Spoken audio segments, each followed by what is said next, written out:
Time to strap in and get ready. The leaders in NRL Supercoach are incoming. Bringing you the ultimate insight to help you win your leagues and climb up the rankings. You're now listening to the Insight NRL Show with your hosts, Brain, Mattrix, and Whisperer. Yes, g'day guys. Welcome back to the Insight NRL Show. The first major buy is here, round 13, and we're here to talk you through all of that and more. I'm the Supercoach Brain, and my co-host, the Supercoach Mattrix and Whisperer, are back. Whisperer, how you been, mate? You spent a little bit of time, a couple of weeks back down in Reggie's, and your form's been good, and you've been called up again for the first team. Yeah, it's good. Got through the 24-hour cuts, got through captain's run, but no, all good. Supercoach front, it's been a positive, but not as good as what I hoped. We've got like 8 consecutive green arrows in a row, but unfortunately that's gone from like 45k to 30. So they've just been small. We're just chipping away. We'll get there, but it's good to be back. Good to have you back, mate. Mattrix, how are you going, mate? You good? This is 2 weeks in a row that you've had basketball, so you can't get on the piss. And I think people are going to be pretty upset. Yeah, like I keep getting the 9 o'clock game. It's fine. Like if I have a 6 or a 7 o'clock game, because I just roll through and, with the 6-pack through the drive-through on the way back from basketball. But anyway, I am here. I am sober, and I'm excited to talk about Blaze Talangi and how he's such a big in and how he's going to be a difference maker in 15 minutes. Not quite. I'm sure there is a bit of outrage for old T-Baz out there at the moment with the Talangi news and a couple of other things, but we'll get into all of that and more. We'll obviously, we are live as well, so drop those questions in the comments and we'll get to the best ones at the end of the show. And if you haven't yet, please hit subscribe and like. We would love that. And also, if you're listening to us on audio, hit that follow button, leave us a 5-star review if you like the content. How did things end up last week? You'll see our rank and our scores on the screen. Let us know how you went in the comments. Matty, how did things end up for you? You've seen some green arrows again into nearly top 3K. Yeah, 1282, and I think it was just not captaining Nico and getting the loop right with Val. Look, I had some disappointing scores. I didn't play Galvin and some stuff like that. Just sort of made the wrong decisions while still generating some cash. But yeah, realistically, up 944 spots into 3,244th. So I was in 3,000th and then sort of had a bit of slippery slope for a couple of weeks and have burnt some trades getting back. So you teased me. I thought I was catching you, and then you took off again, I think, and you put 200 on me in 1 week. Josh, you've seen multiple green arrows starting to chip away, and it's that time of the year, isn't it, where if you prep well coming into round 13, you can do some serious damage in the rankings. Yeah, I've been pretty conservative with the trades. I had 23 coming into this round, which is probably a little bit higher than you boys. And like we started the season, obviously boosting pretty hard to get there. So being a little bit more reserved on the trade front. But yeah, I dodged the Nico captaincy as well last week. Captain Reece Walsh, that was a really nice watch back. Him getting, 100 late in the piece, but a couple of poor scores. I mean, Sean Bohr got a 30-odd. Terrell May, up and down, but confident on him this week. But yeah, overall, not amazing. Didn't captain Val like you guys did. I think since the last time I've been on the podcast, Latrell Mitchell has found his way back into my team, which has been pretty good. I think he got a 75 and an 86, so not the end of the world for Trell. But man, we've got guys like Blaze Talangi and like Armstrong. They were just really lighting it up and holding on the fort for us in center wing. Unfortunately, Blaze looks like his time in the sun's up, but he's 540k, still with a minus 21 break even. So he could be, 550 next week. He could be a straight trade to a fallen gun. I know we're looking at potentially a certain Warriors winger if he picks up his form and bring him in. But yeah, I mean, these young cheapy center wings have been unreal. And yeah, Blaze Talangi in a heartbeat is nearly 550. So not great that he's been benched this week, but minus 21 break even, good trade in. But looking at you, mate, 771. You were lounging around with me in the dregs a couple of weeks ago. Now you're up with the big boys. Yeah, not quite big boy territory just yet, but a good spot to be. Funnily enough, I've been panicking all year going, oh, fuck, my rank's terrible. And it's the worst, probably fair to say the worst start. I'll look back at my ranks, the worst start I've had in, I think, a good 5-6 years of playing Supercoach. And I look back at last year when I finished 1100th, and I am ahead and a higher ranked now coming into the buys than I was last year. So it just goes to show that how you start the year isn't really overly important if you make the right moves throughout the middle of the year. So yeah, we'll see how we go. But big week last week. Good green arrows, nearly halved my rank, so hopefully we can continue to do that. Now, there's some injuries and stuff we'll talk through. As always, format of the show hasn't changed, so let's get into the injuries to kick things off.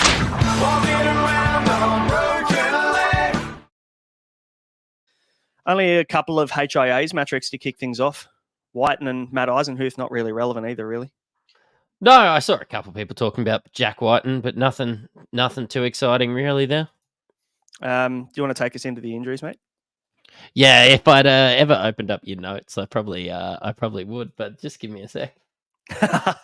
Got him. I'm actually prepared. I'm actually prepared somehow, despite not being here. We have Jack Bird with the ankle. I mean, I didn't watch it live, but watching back, it looked pretty gruesome, unfortunately, for Jack Bird, who's always had those, concerns with his lower body. Harmsele picked up a shoulder. Isaiah Papali'i picked up that ankle with that hip drop. Now, I haven't watched live full games in about 2 weeks, but from what I can see, it's about 6 to 8 weeks for IPAP, which is not ideal. For him, obviously just signed the deal with the Panthers, probably a blessing in disguise for the Tigers, because now they can start to look at what the back row looks like next year without IPAP. So a blessing in disguise there. Tolo Kola picked up that shoulder concern, boys. I mean, we all know he was the talk of the town a couple of weeks ago with Turbo going down and him moving back to fullback, but picked up that shoulder looking like, anywhere from 2 to 4 weeks. So, he was looking like a great buy cover, but you sort of left scratching your head a little bit with him, aren't you, Mattrix? Yeah, I actually think it might be a bit of a blessing. Like, he's got a bye and he might miss some of those really tough matchups and come back for some matchups that are a bit better for him. So, again, an option a bit later on if he's back for that sort of round 16. But yeah, Will Warbrick's out with his groin, not really relevant this week. Egan Butcher has done his ACL, so we start to see this Roosters back row, middle rotation take form, I suppose. And Sam Walker's been a bit banged up, despite named. Yeah, it looked like he was in all sorts of trouble. I think everybody would have been panicking that bought him in last week or the week before, but he kind of shook it off and got through the rest of the game. So I can't imagine there's anything too bad going on there. I must admit, I didn't listen to Physio's podcast this week. I've been caught up with work, but he's been named, so can't be too bad. Nico's calf, though, talk of the town, isn't it? What we're going to do with him. He went down early. Everyone kind of, if you captained him, you're in all sorts of dramas. But what do we, I suppose we'll probably talk about it soon, but we'll talk about what we're going to do with him and what our thoughts are on the moves that you can make to utilize his cash or maybe even hold. There's a few different options there. Liam Martin did a hammy, but he's named in the New South Wales squad, so we'll see how he pulls up. Jack Cole as well had that hamstring concern, but he's been named too. So not anything overly important going on there. Cody Walker was a late admission with a calf. Will Penasini was a late admission with an infection. Katoni Stagg's ribs were bothering him, but he seems all right. And then Jojo Fafita. When everybody someone wrote in the Discord, Fafita is out, and everyone just lost their minds. But it was Jojo, so didn't have to worry about David. No, Fafita is out of the Origin team. Yeah, that might have been it. Yeah. So that'll be not Jojo next week. Yeah, absolutely. We'll hold the conversation piece around Nico for a little bit later because I think there's plenty to talk about and a few questions coming in on what they do with Nico. But let's move into the weekly preview.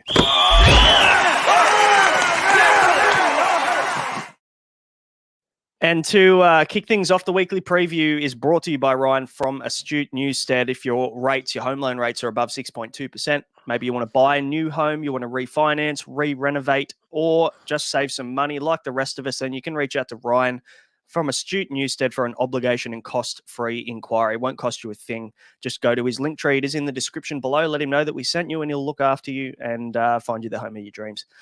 Now, guys, we always kick things off with buy, hold, sell. So let's have a chat about trade targets for round 13. Targets acquired. Bit of froth going on for this man. Josh, take us away. Yeah, it's funny. We were talking about him, goodness, about a month ago. He was like 540K. We were like, man, how cheap is he? Unfortunately, we can't grab him because of Origin, but like, man, you can grab him for a couple-week play. But in that stretch, James Tedesco's had a 5-round average of 100 plus, which is just absurd. He's now 850K. No Origin for him, which is unreal. I think even if the Blues lose game one, Madge is not dropping Edwards. I think they've made that pretty clear that this is sort of a new era. So James Tedesco, 850K. You're going to have guys like Latrell on a bye. Reece Walsh is going to be out for the next, 5 weeks out of the next 9. Fullbacks are dropping like flies. As we know, there's not many premium ones getting around. Edwards, who many people bought in for bye coverage, is now off to Origin. So it just leaves Tedesco, and he had a pretty good game on the weekend, 150 points, and looking like he's back to his Supercoach best, tackle busting, creating, being and everything. 850k though, it's a bit of a pricey purchase, but are we jumping on? I'm not thinking twice. Mattrix, maybe you go first, and I'll tack on at the end. Honestly, I was sitting there with Reece Welch and Dylan Edwards and sort of content. But, I mean, I have a look this week and I have a look at the players I've got. I even have a look at the players that I could bring in. And there's one captain option that stands out. And when you have a look at Tedesco's draw going forward, he basically plays the bottom 4 teams and bye in the next couple of weeks. And he's been averaging 105 or something against relatively decent teams. I can't see a reason where trading in Tedesco isn't worth wasting a trade. Even if you were sitting there and you max traded every week, Tedesco is worth it this week. Yeah, 20 break even. So, he's going to make cash. If you waited until after his bye, which was my initial first thought is, I might wait until round 15. Roosters get through that bye. But then, you're picking him up probably for 30, 40k minimum, more expensive later. And the matchup this week is ace. Cowboys depleted with Origin. They have 6 players in the Queensland camp. So, Cowboys are going to be decimated as all shit. I think it's a really nice matchup and nearly an automatic captaincy option for Teddy this week. He's in my team. He's also fading every single tough team. There's no Broncos, there's no Sharks, there's no Penrith, there's no there's no good teams. He plays the Storm in round 20, but that's the Storm side backing up after Origin. So you'll have Grant and maybe Munster if he's back in time. But apart from that, it's pretty smooth sailing for him. The back end of the season, Manly, Dolphins, Eels, Titans, Raiders, and South that grudge game where it always seems to be pretty well scored in that game. So the draw for Teddy, you're buying him at a absorbent price. You would have loved to pick him up 4 weeks ago. If we knew Madge wasn't going to pick him, I think everyone would have had him when he was 580k. But the draw for Teddy is immense. In a week this week as well, where captaincy expectations are going to be at their lowest.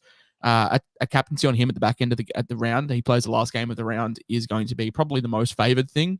And yeah, we can just say last week with Nico, going early on a captain in the round can pay off badly, especially this week when we're going to get free loops as well. So Teddy, not only does he have a great end of season draw, from now until the end of the season, but he also, probably the best captain option this week in the last game of the round when you get a full look at what's unfolding.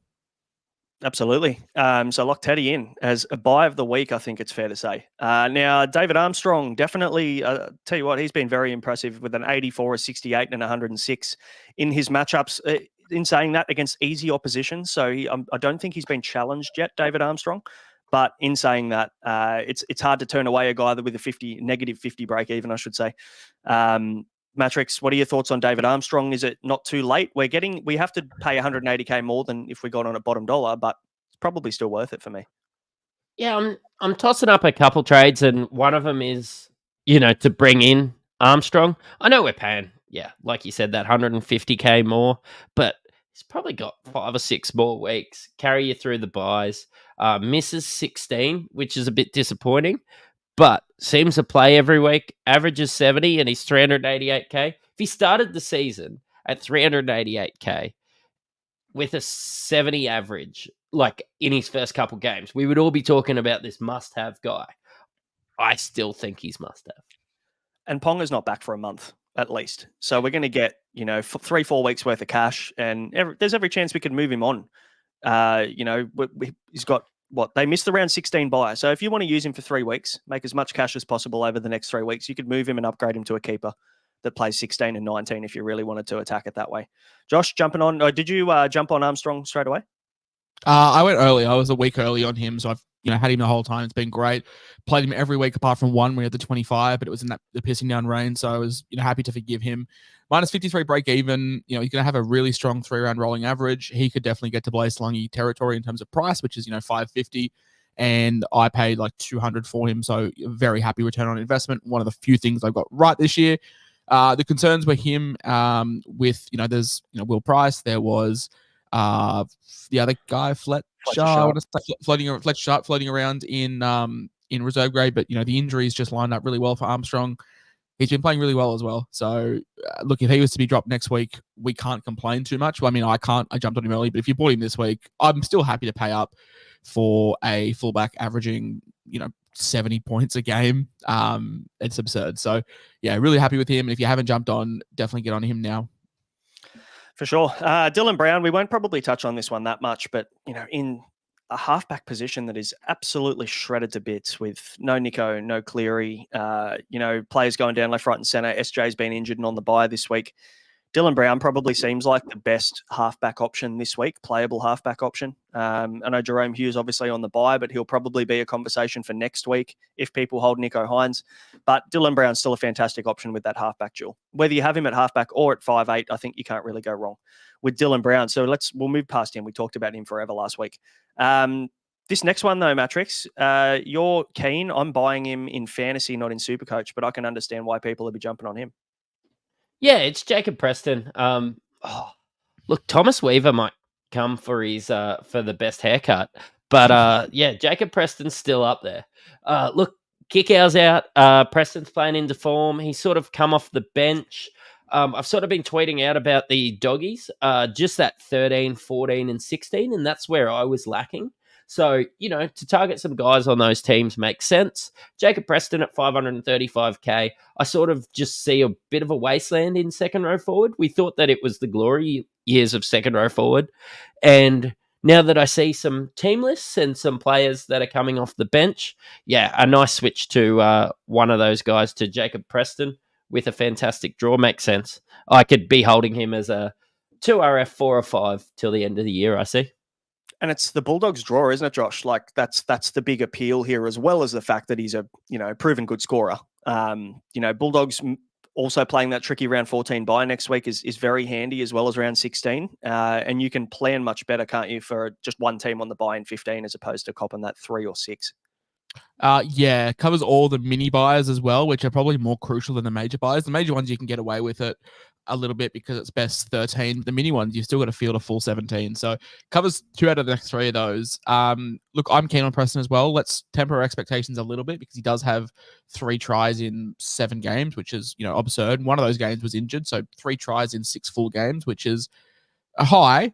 He can definitely find the try line, but Kickout out, minutes probably getting an uptick, has gone 57-46 the last 2 rounds, but when he was fit, was still playing, 63-70, 67-68. So he's not going to be that 80-minute lock, but if we can get 60 minutes out of Presto, at his price at, mid 500s, yeah, as Mattrix said, not going to be your marquee 2RF for the run home, but if he's your 2RF 4 or 5, you've done really well. And yeah, most importantly, plays 13, plays 19, plays 16, and covers 2 of the 3 minis as well, which is really handy. For sure. Take us into the next 2, mate, because you've added one on the fly here mid show. The second one you sent me a message 5 minutes ago saying, "Hey, can we add this guy to the buy list?" And I'm all for it. But yeah, not many people are talking about him. Jack DeBellin. Now he was a guy that has struggled a little bit with the Shane Flanagan rotation of like. There's no set lineups, but his minutes have been always there or thereabouts. He priced at mid 6s, but he's been putting up really good work rate in the last couple of weeks. Always consistently for 60 points. I think with the Adam Fanua-Blake situation, it just shows you how volatile front row can be. Obviously, Payne Haas now back to his best, back after injury, solidifying himself as still a genuine front row forward 1. And Fanua-Blake held that crown for a little bit while he was out, but Haas is back doing what he does. But with Haas, now at Origin and missing time and, with that injury history, Kevy probably isn't going to risk him.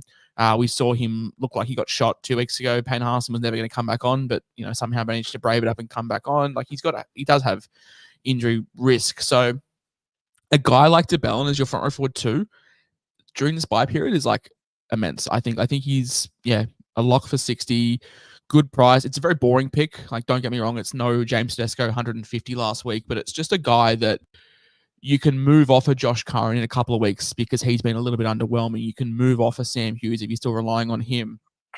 Stefano's form has gone down the toilet, and Cotter, with all his uncertainty, Terrell May, being inconsistent with minutes. I think if you're just looking for stability and getting your genuine keeper front row forward too, DeBellin is that guy. And I think now with the bye periods is the time to get him. From looking at my front row forward and hating it the last 12 weeks with, Terrell May, who comes off the bench every now and again and has been quite inconsistent. Josh Curran, who also comes off the bench. There's a lot of orange going on in my front row. So when you can lock in a guy like Jack DeBellin, knowing what you're going to get from him, when you look up meat and potatoes in the dictionary, a picture of Jack DeBellin's ugly mug is sitting there staring at you. So we talk about we spoke about this early in the season with Terrell May when he was killing it, about not being put off by front row forwards that are coming off the bench. Like DeBellin in the last 5 weeks has come off the bench 4 times out of that 5, and he's gone 43, 83, 55, 75, 66. And playing good minutes as well. Like we're playing 59, 58, 40, 61, 69 minutes. So it's just a case of probably just getting the sting out of the game if he is coming off the bench. But we know he can play big minutes. We saw him playing 80 last year at lock as well. And it's just taking him a little bit. I mean, he hasn't even had that bad of a year. Like he had 1 score below 50 in round 1 when he played 58 minutes, and then 1 score below 50 in New Zealand. And apart from that, it's been really smooth sailing. Like 52 is probably the worst I see, but there's a lot of 70s and high 60s and an 80 there as well. So I think you can do much, much worse than picking up Jack DeBellin at the price he's at now. Yep, fair call. And the last guy on the list, I blamed you, Josh, because all you do is talk about this bloke, but it actually wasn't you. It was it was Mattrix. So it'd be only right for you to sell us on this guy. Yeah, I mean, speaking like I've been saying about front row forward, I'm not really that interested in Jack DeBellin because I'm okay with 380k Sam Hughes as my front row forward too. I've also said that I'm not going to make too many trades in hooker, but all season I've sort of been saying round 13, let's bring in Jeremy Marshall-King. But I was having a bit of a look today, and Jeremy Marshall-King and Reid Marnie have basically exactly the same stats. Reid Marnie just averages a couple more, and the buy period is covering the mini buys is actually a lot better for me to get a Reid Marnie over somebody like Jeremy Marshall-King. I don't want to find myself short in round 14 when I could just get Reid Marnie, and Jeremy Marshall-King only plays the major buy rounds with a buy in 14. I don't know.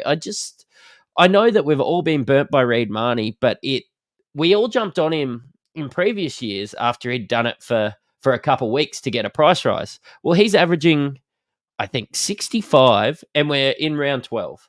I just think when I filter by Bulldogs players and look at the third highest scorer on the team, maybe we should be talking about Reid Marnie a little bit. Yeah, I've got a soundbite for you. No question about it. I am ready to get hurt again. He's been really good. Like, he's been consistent as all hell. This year is the lowest coefficient of variance in his career.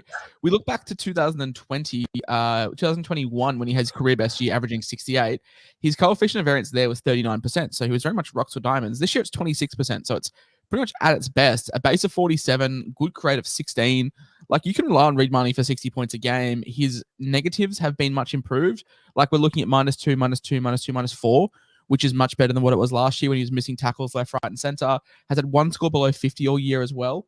2 scores below 50 all year. One is a 40, one's a 41. But, like, that's good for Reid Marnie, and we're getting much more of those high 50s, low 60s.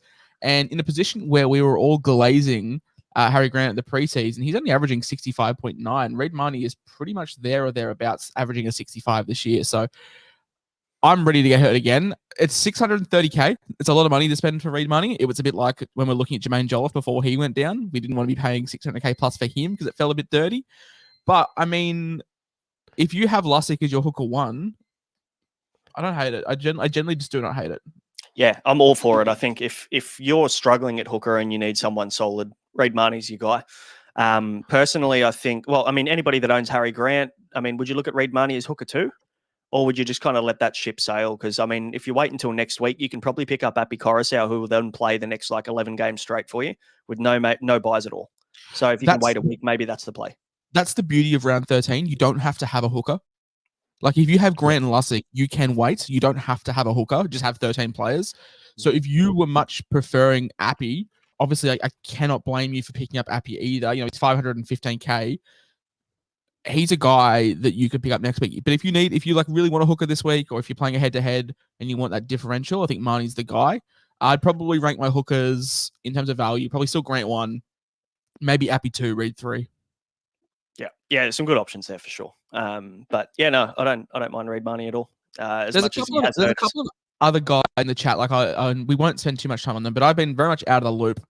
People are loving the Roosters combination of Victor Radley and Naf White. Now, I haven't watched some Roosters games in 2 weeks, so talk to me on these two boys, because they seem to be the talk of the sort of inner sancta. I'm not seeing them being talked about in the main Facebook groups where the more casual players playing, but over in our Discord, which is linked below, there's a lot of love for Radley, a lot of love for Naf White. Yeah, Naf White for the next probably 2-3 weeks is great. Is a great option. It looks like, I think he played 68 minutes last week at lock, workload through the roof, 16 runs for 180 meters or something. So he was outstanding. My only concern with Naf White is I think it's probably a short-term play, purely because we've got Connor Watson due back in, I think, a fortnight. So, potentially, do we get Naf White 1 week this week? Roosters have the bye the week after, and then do we see Connor Watson back in round 15, and you've just gone and bought Naf White and got one game out of him? That's my concern. And don't get me wrong, Naf White could start at prop. He played a lot of minutes off the bench. I just don't want to, you're kind of investing or using a trade at an important time of the year for a guy potentially who won't even be in your top 17 options week to week. Yeah, and you can look at some of these scores. Like, there's nothing that stands out too much. There was a game where we got 59 with a try, but apart from that, it's 25, 39, 36, 31. And then obviously had the big spike last week with the 73 and 67 minutes. So it's definitely a bit of a punt play. But Radley's been really good this season. We've seen him line up on the edge this week. Egan Butcher goes down. Angus Crichton's going to be, at Origin.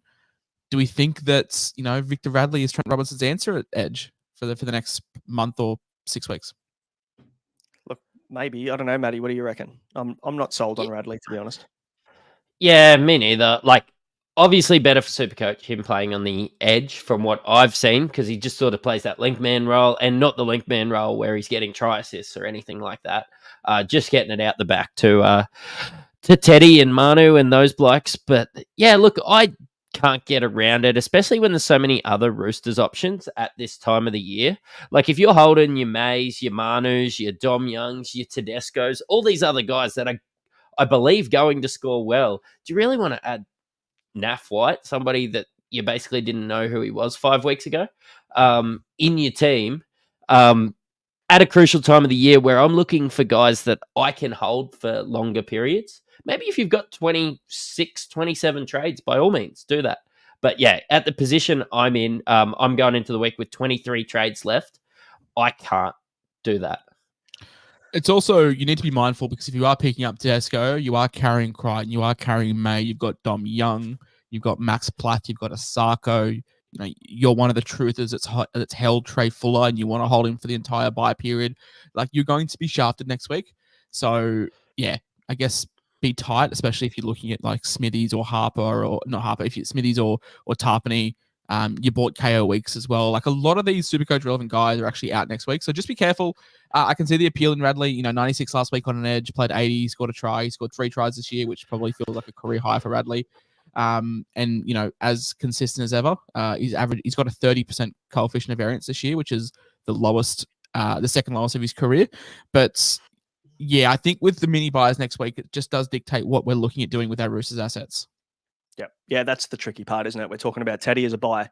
We're talking about, all of these guys, these options, and the Dolphins options and all that, and then they're on the buy next week. So you've just got to be careful you don't overload with too many of them. Let's move on to the plays you should hold this week.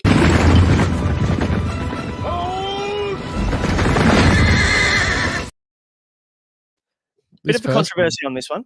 Sorry. Yeah, this first one is spicy, because I didn't ever think I'd see him be floated as a trade out, and I don't know what to do. So I'm going to listen to you boys on this one. Honestly, I'm not 100% sure either. I think it's a next week problem, Nico Hines. I think if you've got good numbers this week, which for the most part, we've had 13 weeks, or at least 6-7 weeks, people have been thinking about Origin numbers and round 13 numbers. That's the easiest one to prepare for. So I think for the most part, we should have 13 to 16. I've got 16 active this week. And I haven't really overly been planning too heavily for it. So I think if you're in my boat, or you've got 14 or 15 even, I reckon you can wait until next week and work out what we're going to do with Nicho Hynes. He does have 190 break even, and I think people, maybe casual players, panic when they see that number and go, oh shit, I better get rid of him now. And it could be a genius play. It could actually play out really well, but I just think they haven't said it's a strain. They've said it's calf tightness. They've named him in the Origin squad. He's going to be on a reduced workload. So if he plays Origin, yeah, he might not back up, but I'd rather just make that decision when I have all the information next week. What happened last week? Went off with a HIA, they were getting thumped, and they just didn't bring him back on. Well, they said that he had that calf tightness that obviously I saw that he so. was like touch and go, and certain prominent shit NRL Twitter accounts keep saying that he's out despite not being out. But I saw that, like he was touch and go, played, and then I expected it was just a thumping, but obviously the injury cloud hanging over. Like if the game was 18-all, he comes back on. But Madge was sitting upstairs and tapped Fitzy on the shoulder and said, "Oi, champ, use it down 28." Madge was legit in the crowd just watching. Yeah, I saw. Yeah. And I was like, yeah, that's exactly what happened. And like he wouldn't have been named if he wasn't right. I think Nicho for those that roast me for that. I think Nicho Hynes could be a trade out. But who do you go to this week? Like, do I just add my 8th rooster? That's in Sam Walker. Well, this is the problem that we faced like 3 weeks ago when Cleary went down. We were like, okay, who do we trade to? Okay, we don't buy, subpar Sam Walker. Like he's the guy, but if you want to wait, you go to Dylan Brown.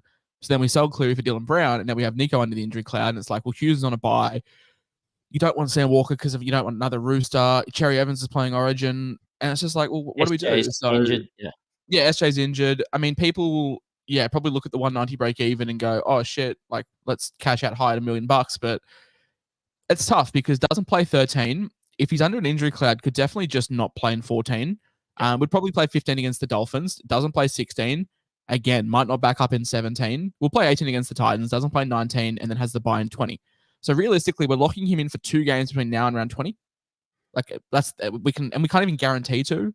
It could be as high as 4, as low as 2 between now and 20. Like I can understand trading him. I definitely can see merit to it.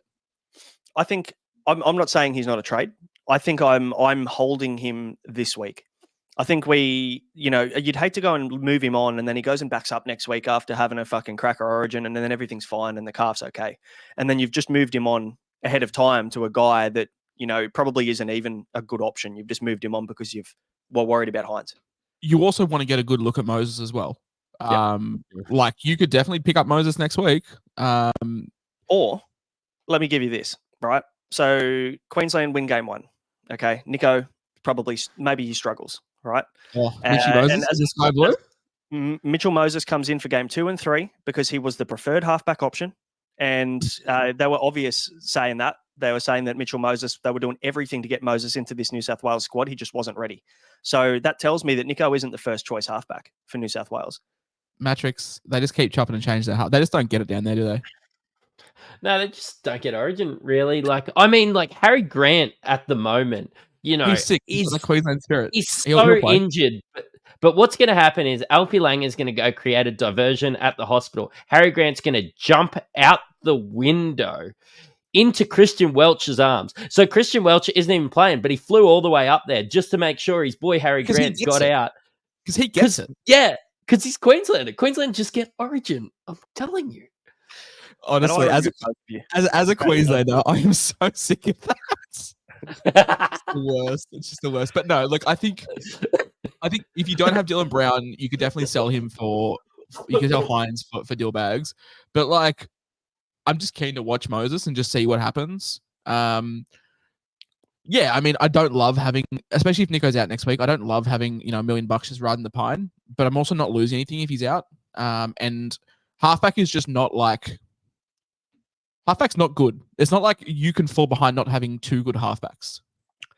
I think Aman might, hit the nail on the head here with what I'm thinking anyway. And I'll give myself an extra week. I'll have a look and see what goes on throughout the week and what happens at Origin, and then make a decision at the last minute and work out whether I want to if I do want to trade Hynes out, it's probably going to be to Jerome Hughes, who's then active next week. So I'm not taking a punt going, I'll get Hughes a week early, and then he goes and fucking twinges his calf training again. I think I did this with Carraz last year. I got him a week early, and then he went and did his fucking elbow at training. Like that kind of stuff can happen. So for me, I'm playing it safe, I think, on Nico, and then I'll make a decision next week. And I very might trade him out, but I'm going to worry about that next week. What about Blaze Talangi, boys? Minus 22 break even. I think he has.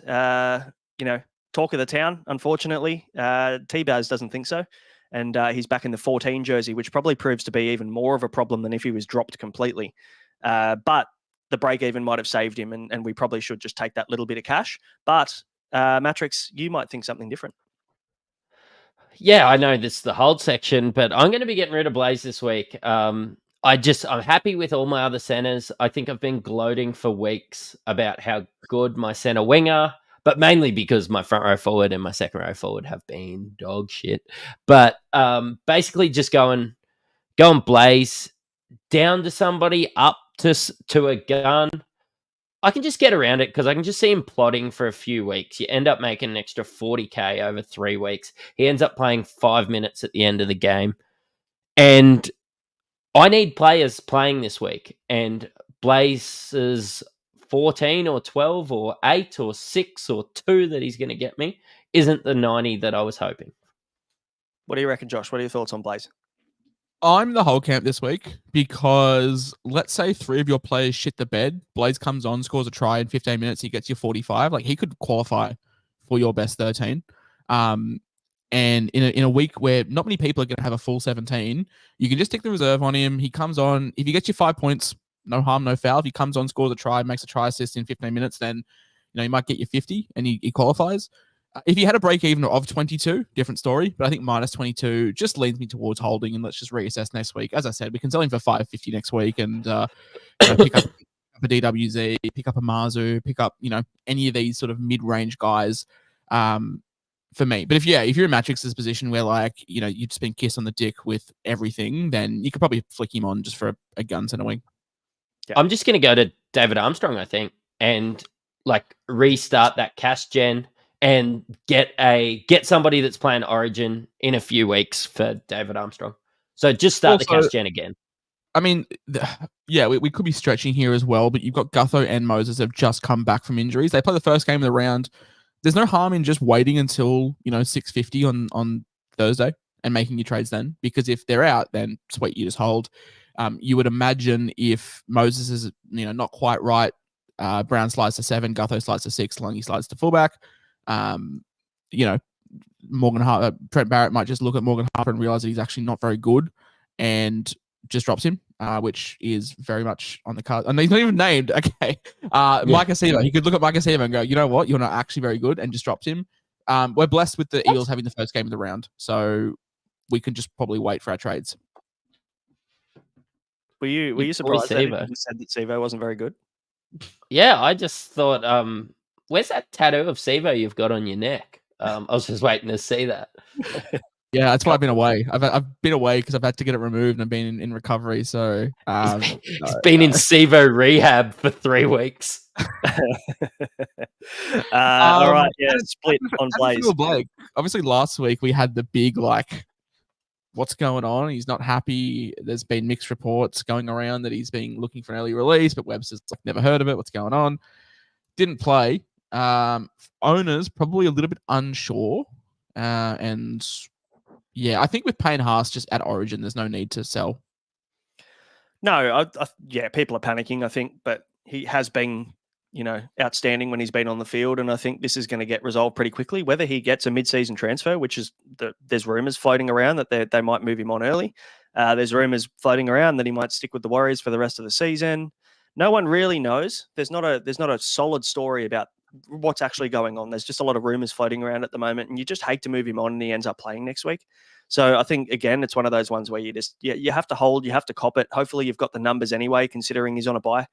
You would have planned to not have him this week anyway, so I don't see the reason to move him on. What about the 2 fullbacks, boys, before we move on to the sells, because it's that'll take us a while, I reckon. Dylan Edwards, Reece Walsh. Now, I might be selling Reece Walsh this week. We'll talk about that very soon, but Dylan Edwards is a bit of a weird one for me. The only game that he's going to miss, unless he doesn't back up, the only game that he doesn't miss that he would have played due to Origin is this round.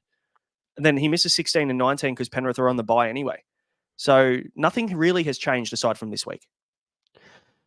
Yeah, Dylan Edwards is a firm hold. The one there is Reece Walsh, and it's not that Reece Walsh is a sell. It's more that Teddy's become, to me, must-have now. And, you have a look at the games that he's got going forward, and you're just like, there was a little bit of an injury cloud going into this game. Does he back up because he's been a little bit banged up? All the same discussions we've been having with Nico with the draw are a tiny bit better for Reece Welch. But Dylan Edwards, 100% a hold. Must own, season-long keeper, all that jazz. Yeah, just ride him into the sunset. Yep. I'm thinking Walsh purely because I need Teddy. And I want that captaincy option this week. So I'm with you. I'm with you on that one. All right, let's move on to the sells this week.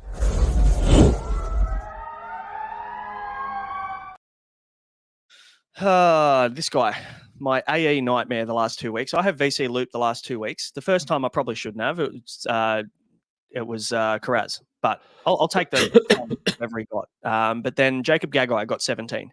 And then last week, Val Holmes, I VC'd him, got 136.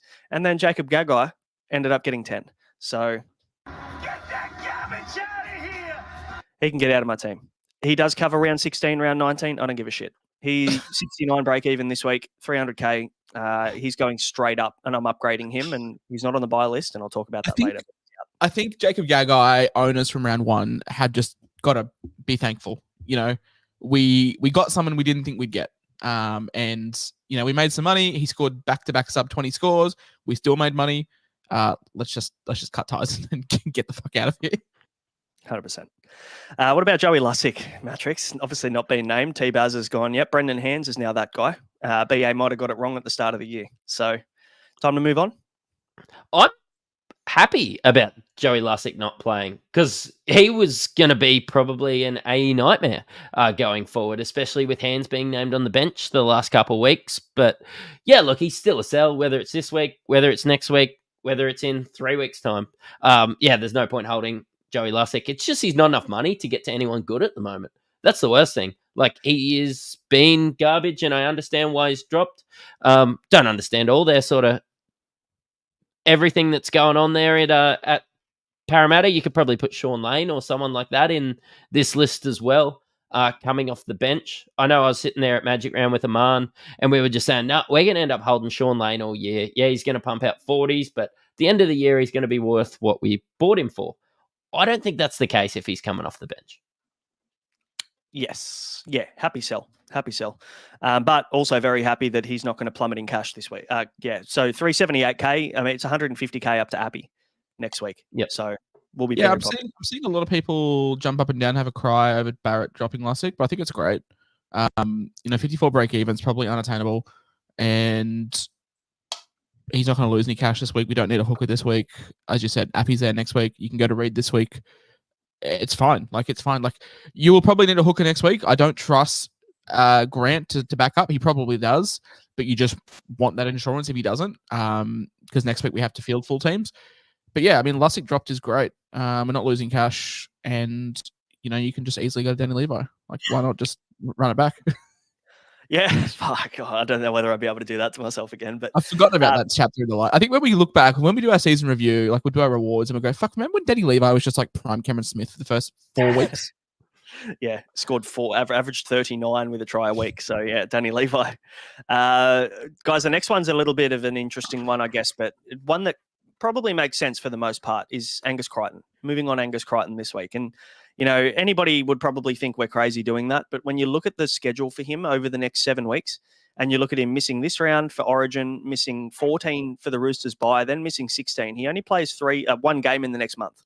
And then when we look at round 17, he should back up because he'll play against the Tigers on the Sunday, so that's fine. Unless he plays big minutes in Origin. There's every reality that maybe he ends up getting a rest if he plays 80 through Origin too. So for me, it's a pretty easy, clear-cut decision this week to move on Gus Crichton with his cash, and then hopefully we can get him back a little bit cheaper later on. And the reason why maybe I'm not pulling the trigger on Nico Hines and I'm keeping him there is because I'm moving on Gus. I don't know whether I could do both or none. I think I needed to create cash, and I think I'd rather trade Gus at this point than Nico. What are your thoughts, Josh? Firstly, on Gus, are you moving him on? Yeah, I am not sure. I put a poll up over on X the other day and was asking what people are doing with Angus Crichton, and it was like an overwhelming sell. Like I think it was like 80% to 20, and the poll got like 1,000 votes. So it was like a good sample size. He's not a guy that I've actually just considered trading out. I think New South Wales have a lot of edges, like a lot of guys that can play edge. I'm not sure if Angus is locked in for 80, so I'm not sure if he's going to back up. I'd hate for it to be a Fafita situation like last year where we all jumped off Fafita and he was still just elite. So I put a thing between now and round 17. Angus Crichton 852k will only play one game, which is concerning, and I got 2,026 votes and 70% of the votes were selling. So one game in 4 is not great, especially when one of them is a mini buy, and I guess 2 of them regular buys. I genuinely am not sure. Like he's not in my 3 trades this week. I'm making 3 trades, but he's not in them this week. He could feature next week if I need to get the numbers, but the question is to who? And a lot of people are looking at David Fafita. I think he's probably the most sensible one. So for me, I'm going to hold for a week. Same with Nico, and just reassess next week. Yeah, fair call. Mattrix, what are your thoughts here? I just hate your lists because 2 of the guys that you said to hold, I'm selling, and 2 of the guys that you said to sell, I am holding. Gus is one. I just think at this stage of the year, I've got this prime Angus Crichton. I've got a lot of depth in my team. I'm just thinking it's not really worth going 2 trades to get rid of Gus when I want him back, regardless of numbers. I've just found a way, I suppose, this week, and it's probably downgrading Talangi and blokes like that. It's just doing that can generate the cash to me more than trading in and out Angus Crichton. So, yeah, just a different look at it. I'm okay with sitting in for 3 weeks because I'm going to be blaying blokes like Kai Pearce-Paul, Preston, Katoa, all those blokes. Yeah, if you have the depth, fine. That, for me, I needed to create a bit of cash so I could make a couple of other moves this week. I feel like this is the way forward. Speaking of ways forward, my hat is now forward thanks to Mick. I don't want to be involved in the backwards hat club. I want to be cool and I want to wear my hat forward. Now everyone's fucking copied me. So, look, I'm moving on Gus. I'm going to do it. You guys won't. Let's just see how it goes. I mean, worst case scenario, I bring him back in round 17 if I really need to. Hopefully I'll have that option. I've still got cash in the bank. I haven't used it all. So, yeah, I'll reassess if I really need to round 17. Zach Lomax on the sell list as well. Obviously, he misses 13, 16, and 19 over the next couple of months. He will also miss round 20 for the Dragons mini buy. So for me, I think it's time to jump off Zach Lomax personally. What are your thoughts on Lomax, Josh? I don't think any of us own him or have owned him all year, have we? No. I'll always hold on to the fact that I had him in preseason, and he's my one that got away. But no, look, I don't have him. Deserved Origin call up, but yeah, I'm probably just going to be moving on. Yeah, pretty easy. I think it's an easy one. Viliami Kikau also injured, busted finger, compound fracture, so you can move on from him. But I was surprised when I saw him in the most traded out players. I didn't know many people owned him, but there you go. Any watch list, guys? We haven't really talked about the watch list this week because it's awkward, isn't it? Like you're either trading for this week to get numbers. Not many people are looking ahead to next week. What are your thoughts, Matty? Anyone that you're watching this week? Maybe DWZ. You're not watching him because he's not playing. But like, who are we looking at maybe next week as a buy?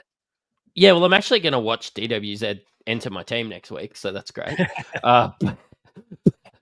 But realistically, there's nobody that like I'm hanging out on or anything like this. I'll probably watch JMK if I don't end up pulling the trigger on Reed Marnie to make that decision in the next coming weeks with like a Joey Lussick out or something like that. But I'm just so wary that I'm so cautious with these hooker and front rower trades that I don't want to do it unless I can see myself with them till the end of the year.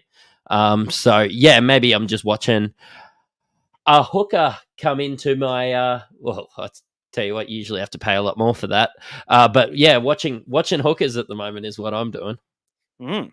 I obviously won't be watching any players this week from these teams, but Tigers, Titans, Souths, and Manly are the 4 teams that I'm looking at moving forward.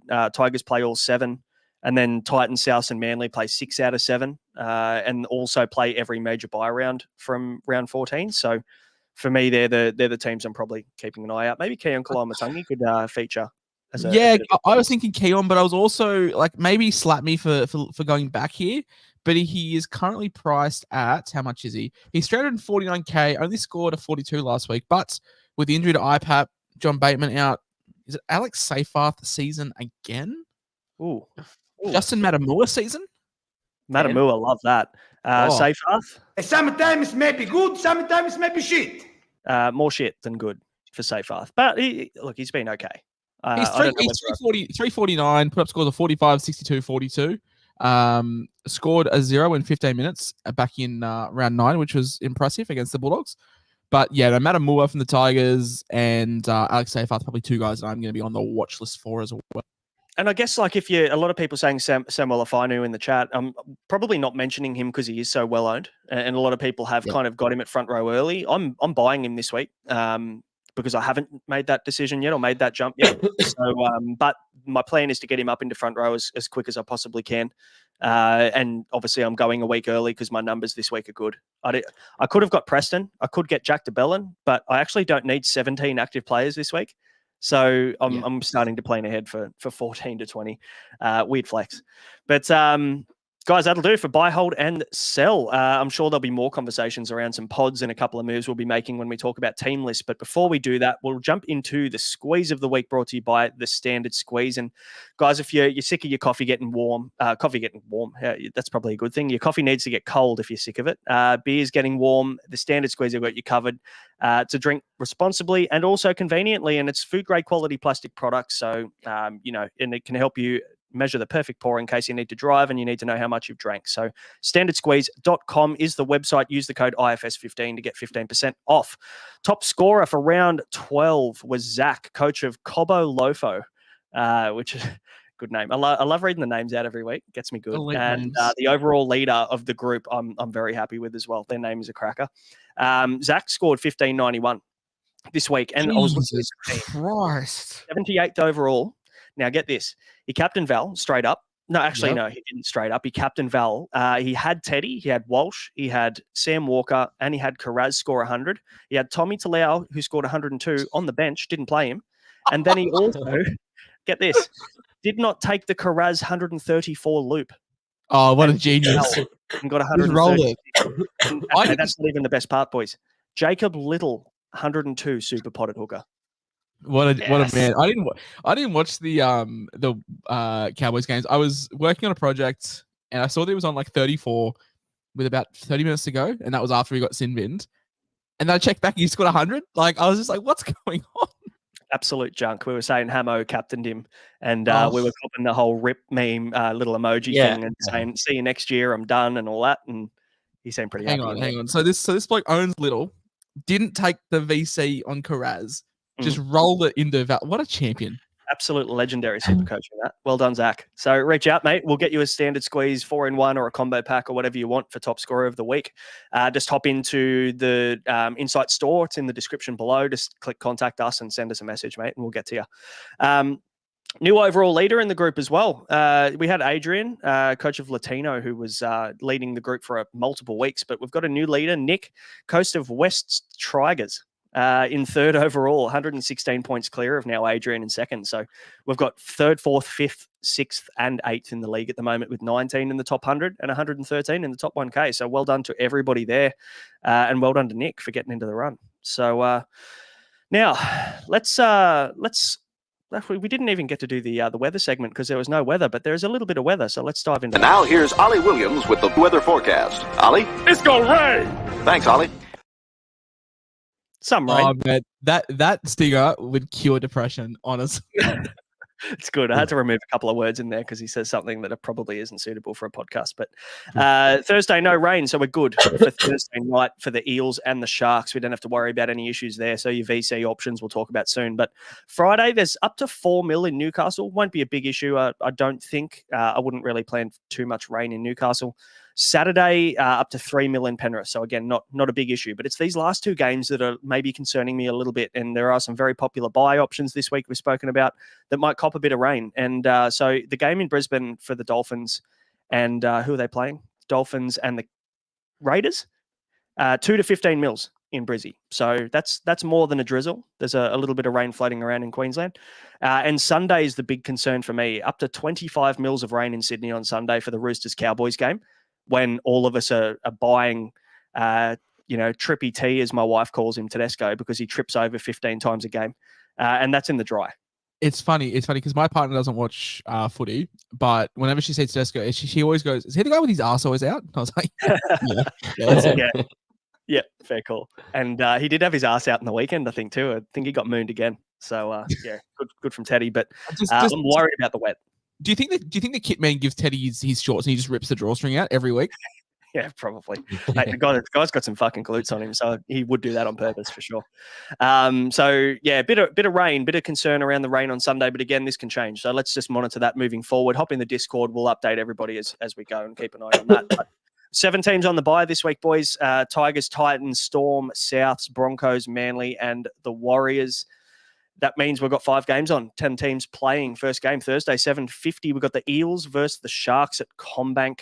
We see Hopgood off to Origin. Gutho and Moses are back, which is the big talking point. We mentioned Talangi in the 14. Lane's been benched. Classic's been flicked.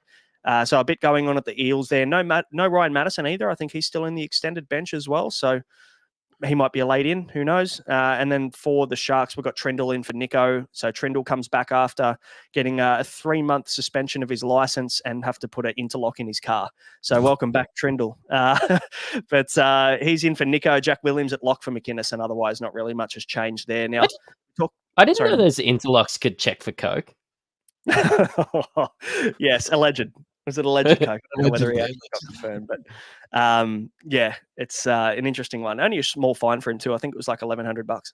So thought it would have been more than that. So anyway, we talked about Lussick holding him. You mentioned Sean Lane's probably a sell, and we talked about Talangi, but let's talk about the man that maybe we're all buying into this week in some way or another is Ronaldo Mulitalo. Now, we teased this at the start on Sunday night. I got rinsed by Simon Brown, who tells me that I ruin Ronnie Mulitalo for him every single year. Josh, what are your thoughts, mate? You weren't here Sunday. What do you reckon? I hate Ronaldo Mulitalo because I just can never get him right. Like, we all buy him this week, so we maybe should put Sione Katoa in our bet anytime try scorer because it just always happens. Yeah, but yeah, obviously getting Trindle back's great for him. Not great for Hines. Another reason why we could potentially sell if Atkinson is dropped and it does go back to Trindle Hines, then let's look at maybe selling Hines. But yeah, I mean, Mulitalo, mid 500s. He was the settling one at the start of the season. He was 900K. He was ridiculous. But him, Eero, I think both those guys are great holds. So Eero's a great hold. Mulitalo's a great buy. And it's just the matchup this week, isn't it? Like, looking at the Eels and the try map that Guns puts out every single week, it's that they've conceded 33 tries to wingers and centers this year in like 11 rounds, and that was not even factoring in last week. So for me, this is the matchup if you're ever going to have Ronnie, and he's going to find some form. And I know he's got 111 break even, I think it is this week, but I reckon this could be the Ruben Garrick pick. Could hit it. Yeah. He could easily cover that and make some cash this week for me. So do you know what's crazy with this Eels team? That Origin's happening and their team is so much better. Like, everybody's team's decimated this week, except like Eels just suddenly got better. Yeah, no, I'm looking at Trent Barrett as a big in, as a massive upgrade. Huge. You had Supercoach, where you could pick a coach for your team as well. Like, Barrett would have to be 180K. Yeah, it would be bottom dollar. How about Barrett and Ben Hornby playing against each other last week, and they used to be halves partners at the Dragons? Wild. Yeah, it's the first time I think in a very. Ben Hornby is my favorite coach of all time, putting Cook at center, and then saying what he said in the press conference. Yeah. Isn't that the first time we've had 2 interim coaches playing against each other in like a long time? I think it might have been, but anyway, not important for Supercoach. But yeah, Ronaldo Mulitalo could be a buy this week. We didn't have him on the buy list because there is some risk, but I'm pulling the trigger on that one pretty comfortably this week. Anybody else to mention on Eel Sharks, boys, before we move on? No. I mean, unfortunately, I don't know. Do we still see Junior Bolo being dropped off a Hengawi coming to prop, and then I don't know, we're McGreg playing lock? I was going to say, it's hard to have Offa Hengawi promoted from the bench when he's starting this week. that's what I was going to say. It's like, fuck, they've completely ruined this whole rotation. So we can fit into another jersey. That's the rumor squashed straight away. But let's move on. We'll go to Friday 8 p.m. Knights and Bulldogs at McDonald Jones in Newcastle. Kai Pearce-Paul, the positive here, holds his spot. Frizzell on the bench. Lucas also on the other edge. So. From what we saw the last couple of weeks, it looks like Frizzell playing through the middle a little bit more and then maybe relieving Dylan Lucas. Or Lucas has been used at centre as well because they've copped a couple of injuries mid-game, like when Bradman Best went down and when Dane Gagai missed that week. At the last minute, he went to centre. So it's hard to get That's the only reason why I haven't bought Lucas. Because obviously the centre wing cover is amazing, but it's just like he's just 2022, 2023 Angus Crichton, where like anything happens, it's like, all right, you're getting moved. It's just really frustrating. Yeah, it's tough. And Kai Pearce-Paul, not a sell, I don't think, especially when he's starting. A lot of people would have moved off him when he got benched that time, but I think you hold him because the Newcastle Knights, we haven't spoken about it yet, but their draw through the next 7-8 weeks is really nice. So definitely worth holding on to your Knights assets for the short term anyway. Armstrong holds the one. Very good buy this week. We spoke about him. Carraz at centre, though. I had Carraz in the buys this week until 4:01. And then I saw him in the 4 jersey and went, nah, fuck that. Not a fan. I went, big sad. I don't own him. So I was like, Carraz was the guy that I was worried about not owning this week. Like early on, great VC option, if not a captain option, the way he's been going the last couple of weeks. And this is an absolute blessing for non-owners. Yeah, and kicking the dick for owners. Yep. But he's been good. He's been good since most of us bought him. It was the time to buy him. He's still put up scores. So you can't complain with what he's done, and he still will score okay. His base is good enough. But yeah, definitely not the player that we would want to buy at that price as well. Very, very expensive to buy a centre at 800K. Just go and get Joey Manu instead, who's probably a better option. Otherwise, I mean, the Bulldogs, we've spoken about a ton of their players already. We've got a question or two about Toby Sexton in here, who was a revelation last week for the Dogs. But is he a Supercoach buy? Nico going down, not many halves available, Josh. What are your thoughts on good old mate, the Sextown? I was so happy to see him be named. Like that was really cool. Like we've been crying out for it pretty much all season. Like Hutcho's just whatever.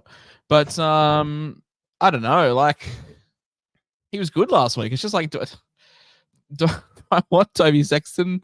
Like with the uncertainty, like halfback is getting so grim, and it's just like I'd rather just lock up Brown and Hughes or Brown and Moses or Brown and Hines. Like we're now getting to the stage now. Someone asked earlier in the chat how many trades we have left, and before this week I have 23, which I think is a good number to have.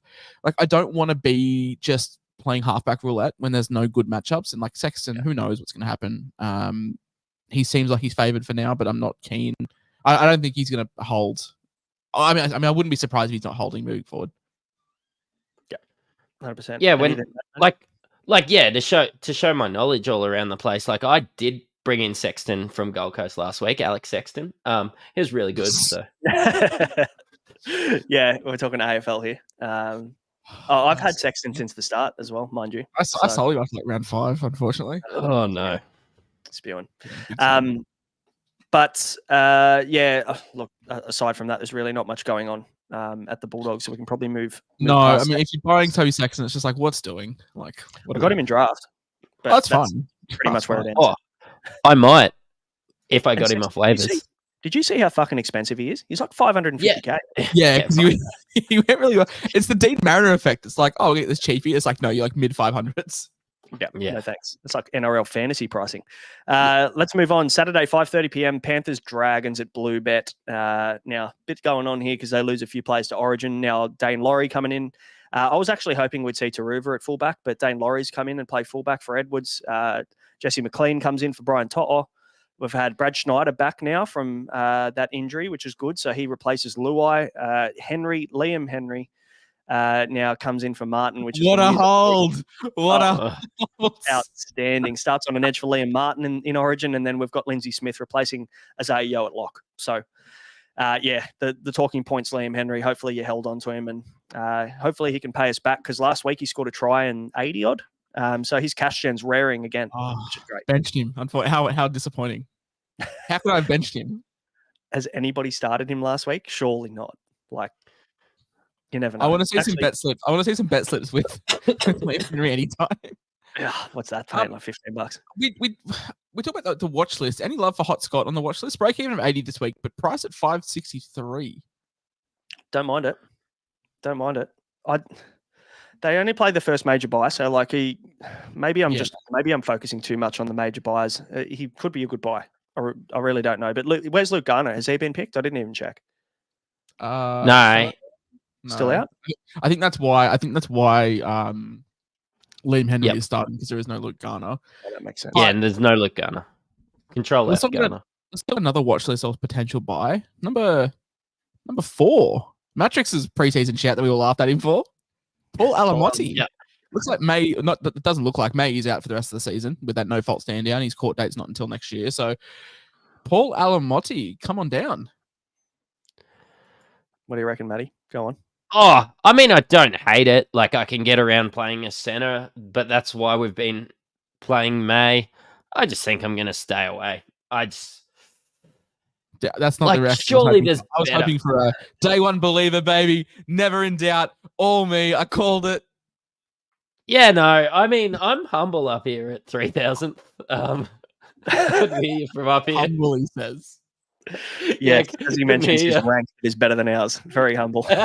see, we had a group decision to like remove the ranks altogether, but like Mattrix was like very much in favor of making sure they were visible. So yeah, and then I threatened to leave the podcast, and you guys said, "Oh no, we need somebody ranked good." Yeah, we had to keep him. But yeah, look, I don't mind Alamotti. I just think because there's so many good centre wing options and so many centre wings that are stacked at the moment, like everyone's probably got 5 guns. And if you include Kaylero in that, you've got David Armstrong. People had Blaze Talangi. They can move on this week. Like, I just feel like there's way too much going on there to go Alamotti. But I mean, if you've got space there, why not? For the Dragons, we've got Finau replacing Lomax. We've got the Fine brothers replacing Bird and Ravalawa. Now, Bird obviously with his ankle, but Ravalawa's been dropped again. Can Sivo and Ravalawa like combine together for the most droppings in a year? Because I reckon they're like in and out of their teams every fortnight. But I also think they'd be like top of like the top try scorer list as well. Yeah, 100%. Jesse Marshall comes in for Hunt. JDB to prop. Both the Fiega boys. Matt Fiega's 316. Max is 380. I mean, maybe, but like I'd rather just pay extra 100K for Alamotti. Oh, for sure. Yeah, definitely. Either of them. Leilua gets a start as well. We've got Max and Matt Fiega. What about this 4, 5, 6, and 7 for the Dragons? Max Fiega, Matt Fiega, Kyle Flanagan, and Jesse Muskie. Like, this is some Sam Verrills, Chris Randall territories of Titans. Yeah, and then Sione Finau on the other wing as well. They're and he'll be okay for now. Apparently Ravalawa is injured, so that does save him. Oh, really? Okay. All right. I mean, I wouldn't be surprised if he's dropped. I thought he was dropped. But anyway, if he's injured, that saves him. Brad Schneider, any interest as a Nico replacement? Yeah, he's probably the main half over Cole. I know Cole was playing a couple weeks ago, but that was because Schneider was out. And we saw Schneider put on like 110 or something when he did play for Cleary a couple weeks ago. So I'm not against it. It's a bit like, but sure. Yeah, it's it's a bit spicy for me. What's he priced at? Because I can't imagine he's overly cheap. I reckon he'd be 500K. He is 476K this week. Close. Yeah. I mean, he's gone up 150K. Yeah, goal kicks. Cleary's still out for a good number of weeks. Negative break even. Does he goal kick over Edwards? Who was kicking when they both played? Oh, good question. I think he was kicking, wasn't he? Oh, I think Schneider was kicking. Oh, don't take that as gospel. I might go back and check. -6 break even. -6 break even against the Dragons. I'm adding him in draft this week to cover some of my injuries. Yeah, I think he's a great draft pickup. If you're looking at a half, then great pickup in draft for sure. We talked about Jack de Belin. Goodbye this week on the bye list. But let's move on. 7:30 Saturday. We've got the second game for Saturday, Super Saturday. Not so super this week with only 2 games, but Dolphins versus Just Raiders. Saturday. Yeah, just Saturday. Trey Fuller holders would be very happy to see him come back in the number 1 with Hammer out in Origin. Mark Nichols also goes to prop for Felice Kafusi, who I didn't see making the Queensland team this year. But good for Nichols. Great. Oh, he's better than David Fafita. So yeah, no, I saw it coming. Brendan Piakura way better than David Fafita as well. Yeah, I think cool. I think the big inclusion, number 17, Tony Milford. Yeah. Yeah. Do you call him Tony now just because he's just so far out of the loop? He's not even Anthony Milford anymore. You have to abbreviate his name. That's how irrelevant he is now. Yeah, it's gone. He's gone like, from Tony was my dad. He's gone from the MILF to Anthony Milford to now just Tony Milford. Just Tony Milf. Yeah, not very relevant there. Josh Papali'i, he's back from suspension.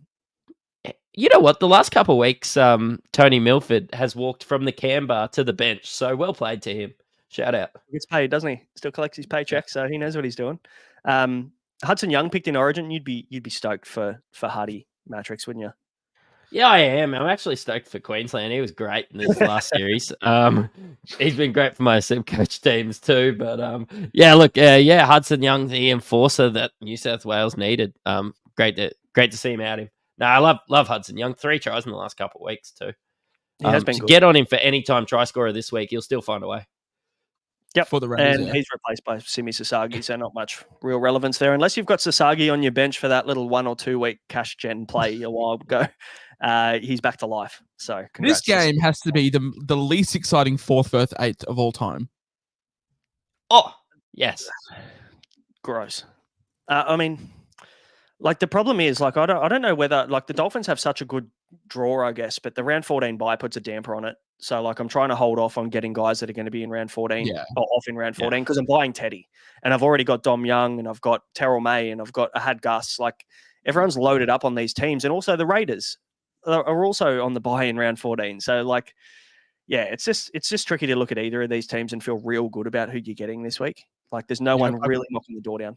I've got 5 out next week, and like, yeah, that doesn't include me wanting to grab a Saka or like a Herbie Farnsworth or like stuff like that. So it's like, yeah, you want to be really careful as to how much you're pumping next week. Yeah, for sure. Any Dolphins or Raiders options, Mattrix, or we move on to Sunday? Yeah, move on. You all know how I feel about the Dolphins. There was a question in the chat about selling Morgan Smithies. Just doesn't feel like the week to do it. It just depends. I mean, he's going to drop cash, but who cares? I was playing around with it. I would have gone Smithies down to Fainu if it got me enough cash to go up to Mulatalo from Gagai, but I was just short on cash, like 6K short, so had to spend the extra trade. But yeah, I can see the move, I can see the trade, I can see the hold, but I'm not interested in either because he's just not really relevant. Hey, we'll talk about it next week, probably more in depth. But what do you do if you're a Trey Fuller around it next week? Do you just ride this out? Like, have you made your bed? Do you just sleep in it until 19? I think you need fullbacks. But he's fine. Like, you're right in terms of like having 2 playable premium options. Oh, like like you're not selling him for performance, but it's like, what do we do? What's his break even this week? It is 21. So if he goes, he's still got that 30 or whatever it was in his rolling average for another game after this. So it's not like he's going to have a massive, even if he scores 100 this week, he'll probably have like a break even of like maybe 5 or something like that. So it's not like negative 40 would be a good reason to maybe hold him. Like I'd just cut my losses after this week and just trade him and take my cash and run. That's probably my opinion. But again, I think Brent's asked us about 15 times in the Discord what he should do with Trey Fuller, and Brent's plan was to hold him through the buys the whole time, and it seems to be working so far. So let's see how that goes. Boys, last game of the week, though, Sunday, 4 p.m. We've got the Roosters and the Cowboys at Allianz in Sydney. Lots of rain scheduled for this one. Pauga comes in for Suoli'i. We've got Terrell May, though. Gets to start at prop. So big news there. It's just a bench. It is the month of May. It still is, it still is. Crichton in Origin replaced by Nat Butcher. Naf White, he starts at lock again. Every chance Kiri probably gets released from New South Wales camp to play in this one as well, considering he's the 19th man unless something happens to Nico. So close. I wish that was Burton. Yeah. Well, I mean, as a Queenslander, do you wish it was Burton? Yeah, I'd rather. Yeah.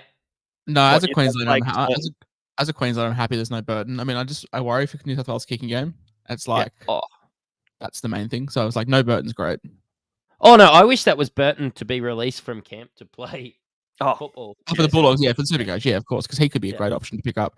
But yeah, for the Chooks though, like Tuamei starts, yeah, that's cool and all, but like let's look at that bench. I mean, you got Santa Smith, you got Sua Wong, who can play in the middle, but probably like won't.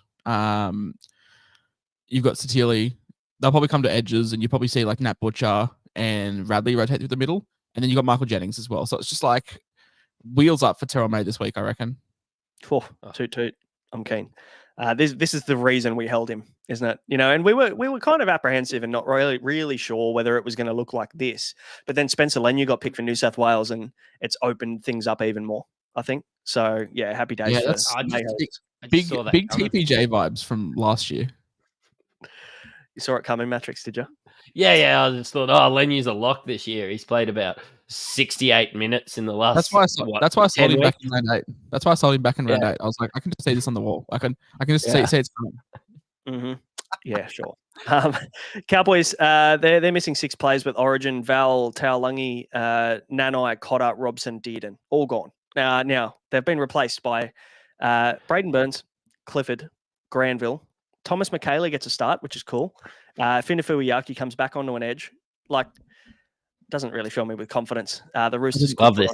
I didn't really think that Todd Payton would name his reserve grade side. Fuck it.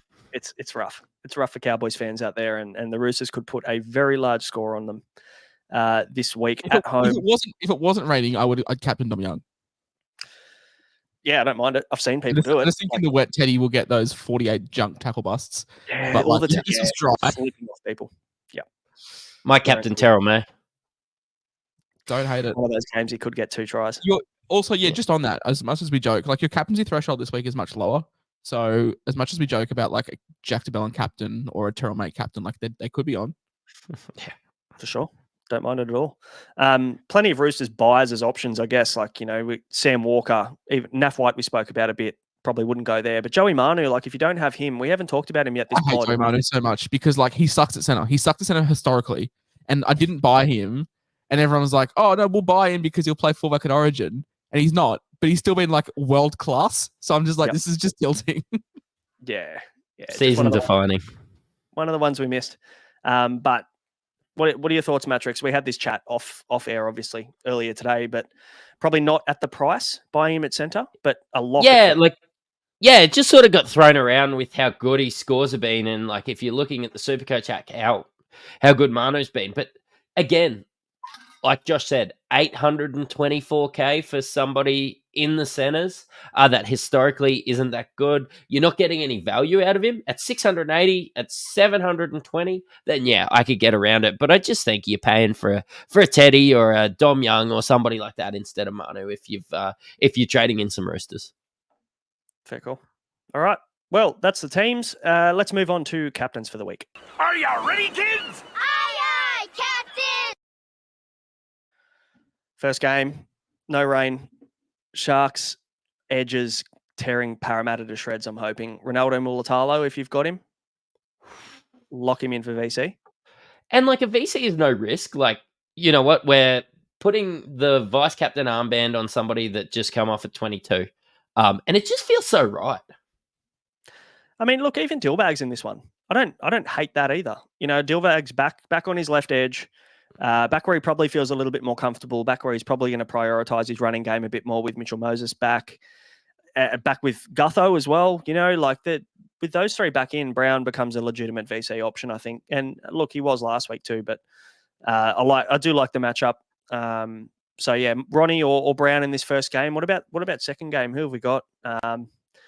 Knights and Bulldogs. I mean, if Karaz was on a wing, I wouldn't mind it. But is there anybody there that you really like enough to put the VC on, Josh? No, apart from Armstrong, but like there's just better options. So I'm just probably foregoing that. Ian Johnson, Taulagi, if he does start at fullback. Taulagi could add fullback if he does start. It could be a VC, but like, yeah, we're that's in the Eels game, the first game. But like, I'm just probably going all in on these good matchups, like your Ronaldos and your Roosters guys. So let's talk captaincy then. Teddy, Manu, pretty easy, comfortable lock in there in the final game. Trey Fuller, bit of an interesting one, maybe at fullback in the second last game of the week. What are your thoughts on Fuller? 33 in his rolling average scares me.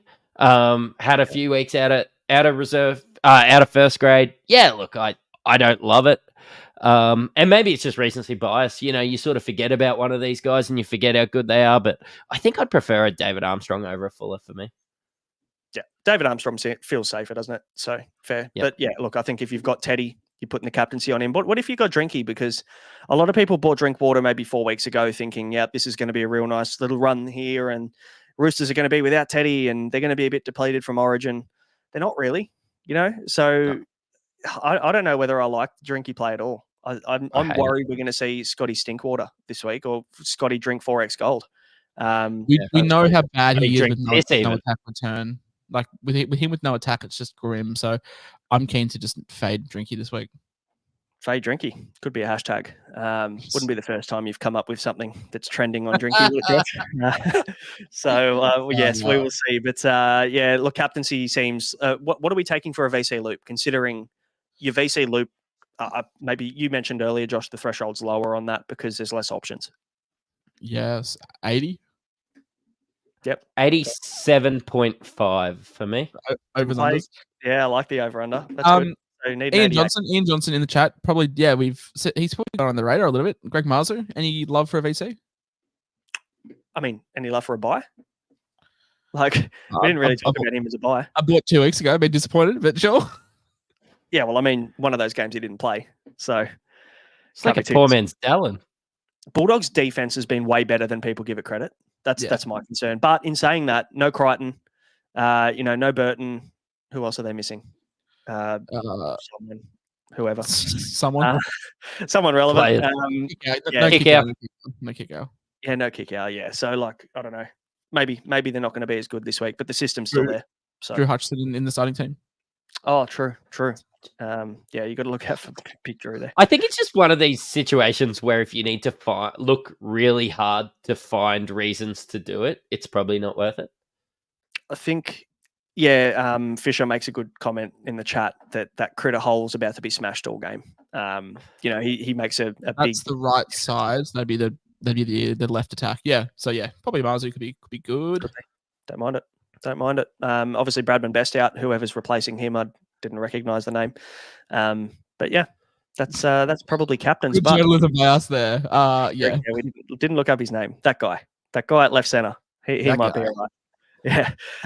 We've got some spicy takes this week in the Punters Club for our bets this week, so let's get to that. Here comes the money.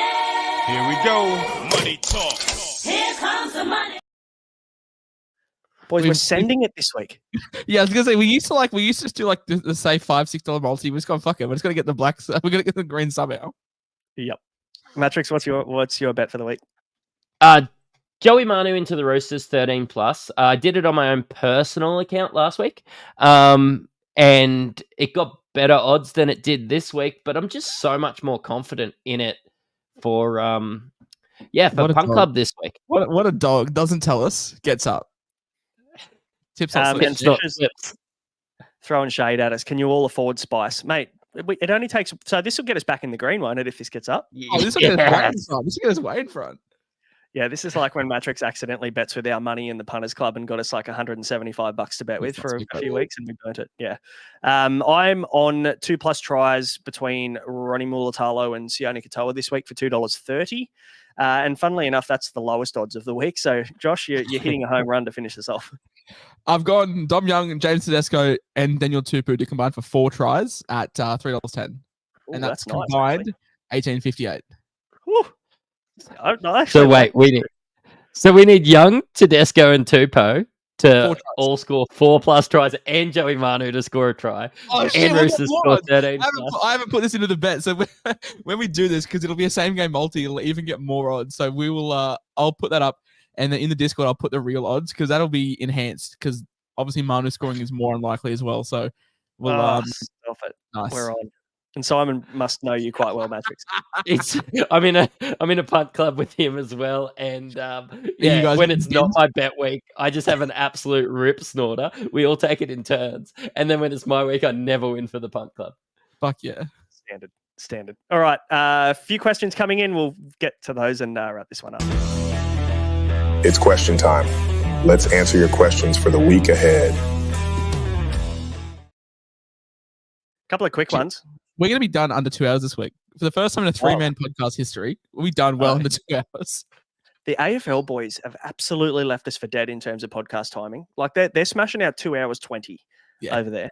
Wild scenes. But Jack, is Jacob Preston a trade-in? Yes, he is. He's a buy from Buy Hold Sell earlier in the show. Anybody know what this means? I missed this one. Who's the celebrity on the show from Ian Johnson? Is that because I'm back after about 3 weeks off? Is this a jib? I don't know. Okay.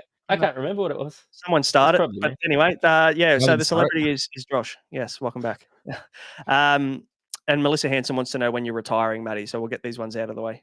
From basketball, I tell you what, I'm probably one more ankle or foot injury away from being a golfer.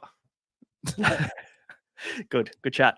And should we captain Mattrix tonight? So basketball, you played pretty well and you filled the stat sheet last week when we spoke. What's the plan tonight? Yeah. Oh, look, I think I might get my teammates involved a little more last night.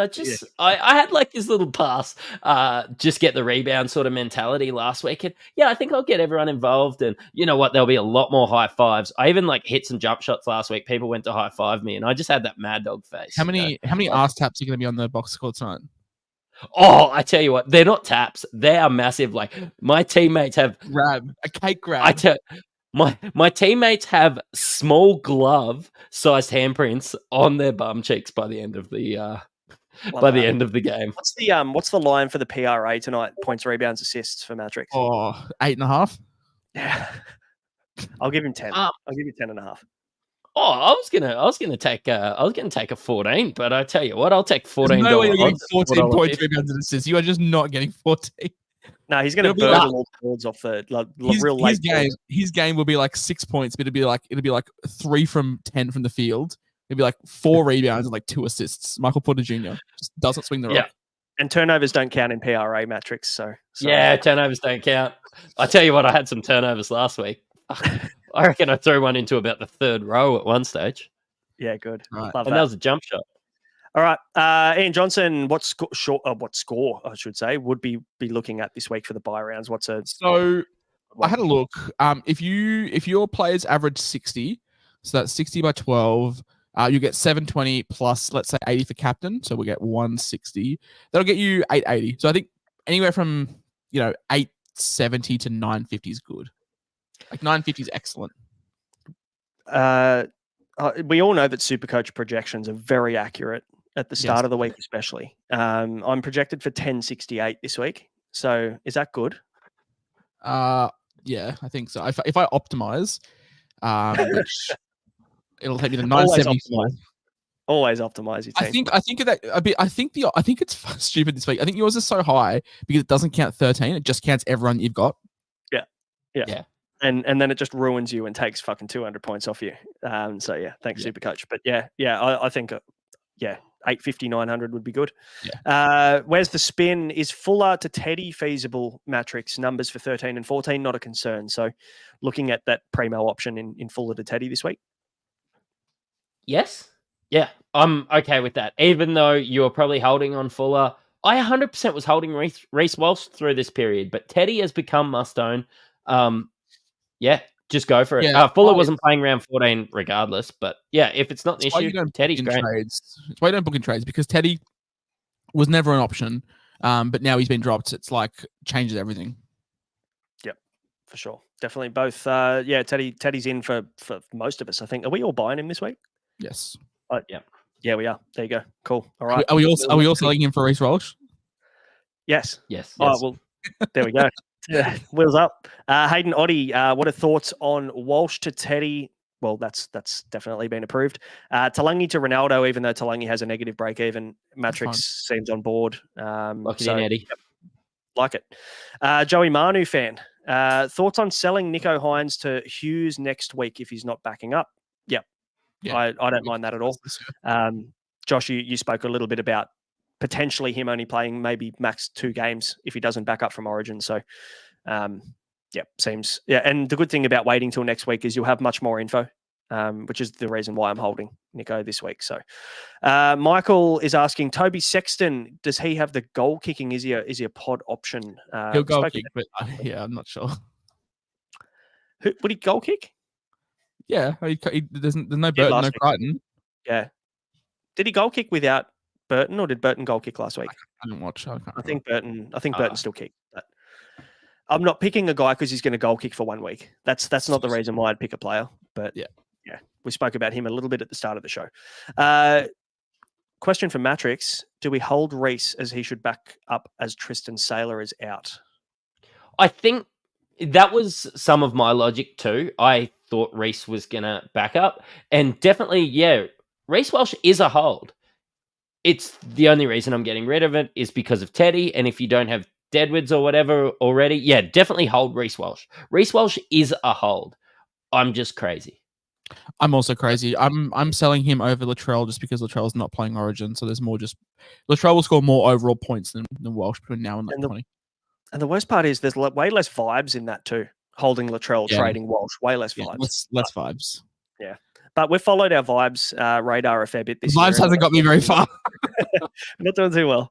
Samuela finding 80 on an edge, no buys till 26 as we, I'm a big fan. If you don't have him already and your numbers are good this week, you can do what I'm doing and bring him in a week early. He's FRF eligible as well, which is huge.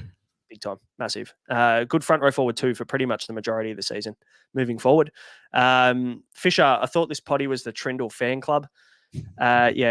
Definitely not. Definitely not the Trindle fan club. If you go back to one of the first ever reels that we did, Mattrix, at fucking over a year ago, you just basically spent a minute and a half spraying Trindle. Yeah, exactly. And now that I know that he's going to be Ronnie Mulatalo's best man at his wedding, I'm okay with Trindle, but that's the only reason why. Fair. Paul Vards, hey lads, coach of 17 minutes of Magic, ranked 2,800, good spot. Maybe he should run this podcast. I have the Bear 13 this week, including the bench Blaze, Sean Lane, Joe Chan, either of them to Naf White. Want to just kind of refresh on the Naf White play very quickly while we're probably not overly keen? No, I mean, look, it's going to suck for you this week, but sucking this week is not bad. Like, the gap isn't going to be huge. Like, you might have an 800 and someone might have a 900. It's like a 100-point gap. It's not that bad compared to like last week when people were having like 1450s and you might have had a 1200. So like, it's not the end of the world this week. Yeah, good shout. Less players, less gap. Makes plenty of sense. And also, who says that you can't outscore someone with 13 when another person has 15 or 16? Yeah. Like, that's very common in the buy rounds where you can go bare minimum or even play short in the buy rounds and still outscore people with 16 or 17 players. Quality over quantity. I wouldn't go out of my way buying just shit kickers for the sake of getting numbers. Yeah. And Naf White is a shit kicker. He's good for 2 weeks. That's what you're saying. When Connor Watson comes back, he'll go back to being a shit kicker, basically. Yeah. Jamie Krause, thoughts on Tuolungi as an option? Fuck no, not a chance. Yeah, I fucking hate it. Yeah. Sorry, Jamie, not a chance. Yep. No, not a fan. How many trades do we have left? I started the week with 23. Now I have 20 if I make the 3 that I'm planning. 23 into 20 myself. Twinning. Oh, there you go. So, cool. What's a good number then? Are we happy with the amount of trades that we have personally? No. I'm happy with my trades. Not happy with my boosts. I don't know. I think if you can leave yourself 7 at round 20, 1 a week, that's fine. And probably hold 2/3 if you've got that boost handy. Hold a boost for 27 because it'll be fucking a nightmare. Yep. Why isn't Mattrix's name as fancy as the others? I don't know. Because you have Braino, I have Josh, and Mattrix has just got his handle. Yeah. Oh, is that why? Hang on, sorry. Yeah, because you've got Braino, I've got Josh, and he's just got Mattrix. And no at symbol either. You can call me whatever you want, just don't call me late for dinner. Hey. Yeah. Good shout. All right, John Mark El Karan is asking thoughts on Kohler. Traded him in, and obviously he got injured. What should I do with him? When does he come back? It was only it's an AC joint injury, isn't it? So it was 2 to 3 weeks, I think it was. There's every chance he could be back next week. I'd just wait until teamless next week because like this week it's fine, like whatever. And then next week, just if he's not named, then maybe move off. But just see how you go for numbers. You bought him for a reason, so probably just hold. Shout out to John as well in the chat. He maybe he thinks I didn't see this, but he did spray us a bit for saying, "Why does anybody listen to these guys? Because they're not in the top 1K." So shout out to John. I did see that, and we Damn. suck. Five finishes inside the top 1K means nothing these days. RIP. No, don't worry about previous years. We're no good. Khan the Corby. Thoughts on trading Angus Crichton down to White? Trading Angus Crichton White, fine, no. not to White. No. You trade Angus Crichton to Denver Feeder, not Naf White. Yeah. Yeah, that's going to be the most popular play next week. Crichton to White. Crichton to White. Fuck. Crichton to David Fafita for sure. And here we go. This one, quick trivia for you boys from Ian Johnson here. There has only been 3 times where a captain from the same club will verse each other in Origin. So Obviously, I'll go first. It's Jake Trbojevic and Daly Cherry Evans. You pick up the other 2. Thanks. I believe it's Mal Meninga and Laurie Daly. And I also believe it's Chris Walker and Brad Fittler. Yeah, okay. Hey, Mattrix, was it you that started this one? No, it was me. That's because I think I knew Yeah, the I thought it answer. was because you fucking hopped on Google in the background for 30 minutes before you answered it. Very smart. Who, me or Matrix? You. You. Oh, no, You I only started started. and hopped in Google. I started because I saw a post about 15 minutes Yeah. before we went on. Tactical. I love it. That's good. Yeah, that's smart. Oh, my washing basket. I forgot my washing basket after its 3-week hiatus. Zach. Yes. I've been covering it up all episode. I didn't realize until now. No, that's good. Who was it named after? Because we did name it after Morgan Harper. That's right. Yeah, that's fair. I don't think Mike Casimo. Because they both have the same defensive capabilities. Yeah, leaky sieve. Guys, that brings us to the end of the show. As always, thanks for all your comments. Appreciate all the love, and hopefully we'll get up into the 1K very soon. If you haven't yet, hit that subscribe and like. We'd love that. We will be back. We've got a Q&A episode coming up for Insight Unlimited members, so you can obviously jump in the Discord. It's free to enter, and if you want to become an unlimited member, it only costs you $20 for the rest of the season, all the way through to the end of the start of next year's NRL. So $20. Come in, listen to us, chat a bit of shit, and maybe we'll hopefully improve on our ranks in that time. And also we've got Inside NFL coming out shortly. Yes. Very exciting. Yes, It's, big stuff. Big stuff. Supercoach Guns and the Maverick himself have just recorded their first episode last night. So that'll be up in the next couple of days. So go and check it out if you're an NFL or a fantasy footballer. Otherwise, that'll do us. We'll do the Q&A episode, but we'll see you Sunday night. Good luck all for the major buys. Catch you Sunday for the wrap-up. Cheerio.